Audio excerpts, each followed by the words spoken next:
മായ ഉണ്ടല്ലോ, ഇവിടെ ഉണ്ടല്ലോ അത്. ആ മായയിലേക്ക് അമ്മ ലയിക്കാതെ കൊണ്ടാക്കി കൊടുക്കാം. എന്താ പറയില്ലേ?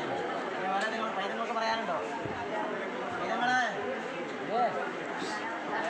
ഒന്നും പറയണ്ട.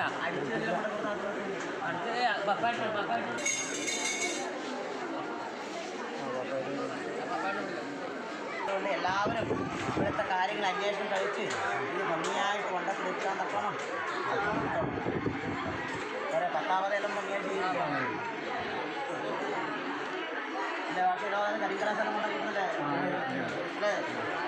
സംക്രമം ഇതെല്ലാം പത്താമതയത്തിന് അത് ആ കാര്യങ്ങൾ ഭംഗിയായിട്ട് ചെയ്യുന്നുണ്ട്. അതുകൊണ്ട് കലശക്കാരെല്ലാം വന്നു അല്ലേ? അത് വേണ്ടുന്ന പ്രകാരം പൂർവികന്മാർ എങ്ങനെയാണ് നടത്തിയതുപോലെ നടത്താൻ തക്കൊണ്ട് നിങ്ങൾ ആർക്കും കേട്ടോ.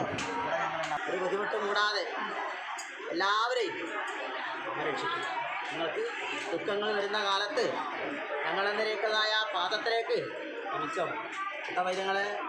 അതുകൊണ്ട് നിങ്ങളെ എന്തൊരു പിഴവുണ്ടെങ്കിലും ആ പിഴവുകളെല്ലാം തീർത്ത് സന്തോഷ ജീവിതം നിങ്ങൾക്ക് തരും. നിങ്ങളുടെ കുഞ്ഞുകുട്ടികൾക്ക് അന്ധകാരങ്ങളോ ദുഃഖങ്ങളോ ദുരിതങ്ങളോ വരുത്താതെ അമ്മ കാത്ത് രക്ഷിച്ചോ കേട്ടോ. അറിയില്ലേ?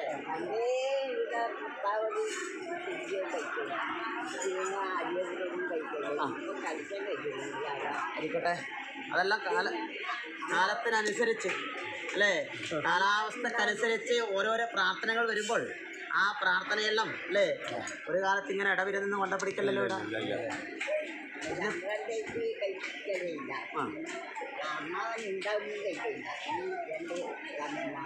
ഇരിക്കട്ടെ, അത് പ്രകാരം കൊണ്ടപിടിച്ചാൽ മതി. ആ പൂർവികന്മാർ എന്താണെന്ന് നടത്തിയത് ആ നടത്തിയതുപോലെ കൊണ്ടക്കൂട്ടിയാൽ മതി കേട്ടോ. അവർ കൊണ്ടക്കൂട്ടിയിരിക്കുന്ന കാര്യങ്ങളാണ് ഇന്ന് നടത്തുന്നത്. അവർ കൊണ്ടക്കൂട്ടിയിരിക്കുന്ന മാതാക്കന്മാരല്ലേ ഞങ്ങൾ അല്ലേ? അവരുത്തരിച്ചിരിക്കുന്ന പരദേവതമാരല്ലേ? ആ പരദേവതമാരാ നിങ്ങളുടെ പൂർവികന്മാർ കൊണ്ടക്കൂട്ടിയതുപോലെ അതേ പ്രകാരം അതിലൊരു കുറവും കൂടാതെ തക്കവണ്ണം നടത്തിക്കാൻ ആത്മ കൊടുക്കണം കേട്ടോ. അത്രയും അമ്മ വിശേഷിക്കുന്നുള്ളൂ. അതിലൊരു പിഴവും